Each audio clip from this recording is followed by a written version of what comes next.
Hello guys! Hello Capricorn! Welcome dito sa aking channel, Kapalaran 888 Capricorn. Alamin natin kung anong messages, vibration, gabay energy para sa inyong lahat. Ito ay general reading, so pwede kang makaresonate. Gamitin mo ang iyong intuition, instinct, dito sa reading na to.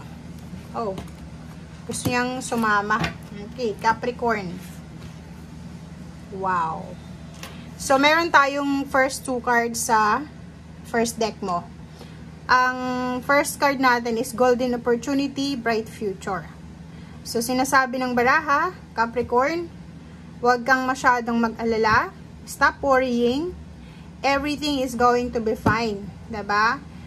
Parang resonated din to sa mga Taurus. Okay, so kung gusto mo Capricorn, panoorin mo yung Taurus. Okay, kasi parang pareho lang. Sinasabi ng baraha na may magandang hinaharap na naghihintay sa'yo, Capricorn.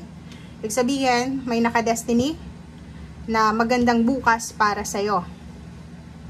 So sa ngayon pa lang, kung ano man itong inaalala mo or ano man itong worries mo, tapusin mo na yan. Putulin mo yung pag-aalala mo kasi magiging maayos ang lahat.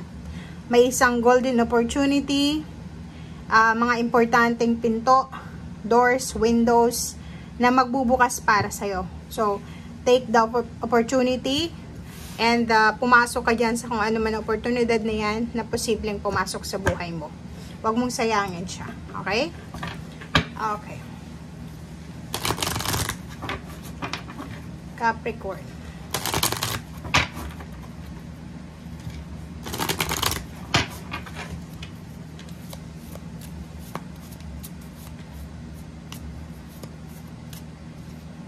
Okay, make a wish and break free. Wow. So, nakikita natin dito, Capricorn, na this week is parang sinasabi na isang magical moment ito sa buhay mo na pwede kang makapag-wish and makapag-manifest. So, kung hindi ka naniniwala sa magic or sa mga wish or kano pa man, siguro oras na para subukan mo siya. Walang mawawala sa'yo. Kung hindi ka naniniwala sa manifestation, yung nagmamanifest ka, simulan mo na yung paniniwala. Kasi sinasabi ng baraha na magical moment ito para sa'yo, para matupad, ibulong sa universe, sa ating Panginoon, sa ating spiritual helpers, yung mga gusto mong mangyari sa buhay mo. Okay? And break free. Diba? Huwag kang matakot. Yun ang sinasabi ng baraha sa inyo ng Earth Signs ngayon is break free from fears, from worries, from anxiety, from depression. Subukan mo yung lahat ng gusto mong subukan sa buhay. Okay? As long as na alam mo kung ano itong sinusubok mo. Okay? And wag kang matakot. Wag kang matakot na matuto. Wag kang matakot na magkaroon ng experience. Wag kang matakot na magsimula ulit, 'di ba? Kasi mayroong mga ibang tao na natatakot sila na bumalik sa dati nilang buhay, especially yung mga OFW, 'di ba? Yung projection ng iba, once na nakapag-abroad na, kailangan pag-uwi nila, sobrang financially stable na sila. And minsan, nagti-TNT na lang kasi parang feeling nila yung success nila is nasa ibang bansa. Hindi nila alam, baka nasa Pilipinas yung success nila. And yung time na nandun sila sa abroad is parang pinalasap lang sa kanila ng universe kung ano yung buhay sa ibang bansa. Kasi minsan, sa sobrang paghahanap natin, hindi tayo kontento, may mga parang paraan ng universe na dalhin tayo doon sa lugar na yun. Pero hindi yun para sa atin. Para ma-experience natin kung anong buhay doon. Parang ganun. Okay.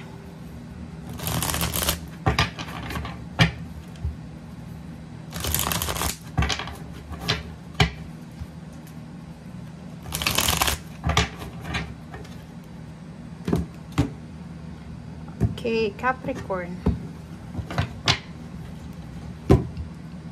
First card sa third deck is Nine of Autumn. Nine of Autumn, same din siya sa Taurus. Yun, panoorin mo yung Taurus.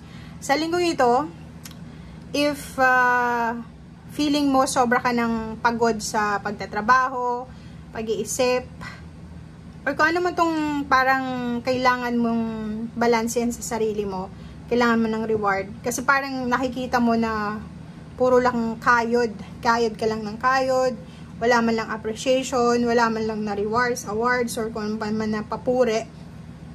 Kung hindi mo yun matanggap sa ibang tao, sa sarili mo mismo, okay? Reward yourself sa kung ano man tong mga sacrifices, sa kung ano man tong mga hard work na ginagawa mo.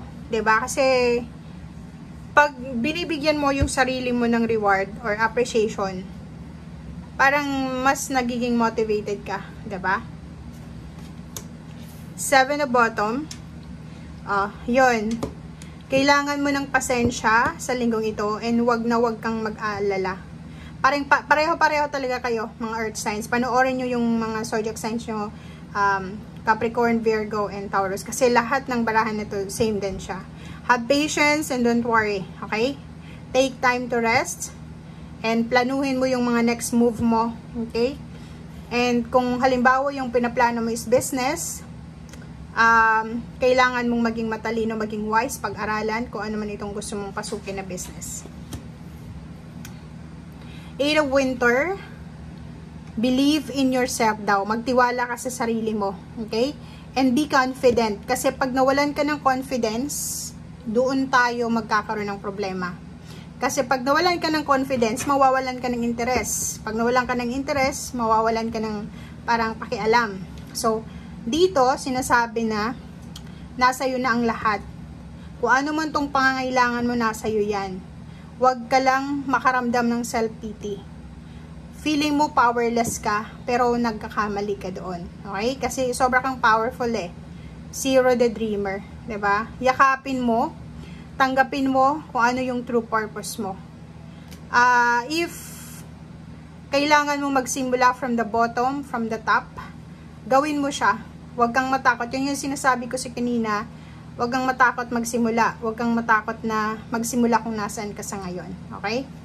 Kasi, ang tao nandito sa mundo para matuto. Hindi tayo nandito para maging perfect. Okay? 4 of summer. Iwasan mo din na maging distracted or parang ma-distract. Parang may mga nangyayari kasi sa paligid mo na nadidistract ka. Nadidistract yung tawag dito, yung concentration mo. May mga tao sa buhay mo na hindi pinapahalagahan kung ano yung ginagawa mo. So, medyo doon ka hindi nagiging masaya. So, sinasabi ng baraha, iwasan mong ma-distract and focus ka sa goals mo.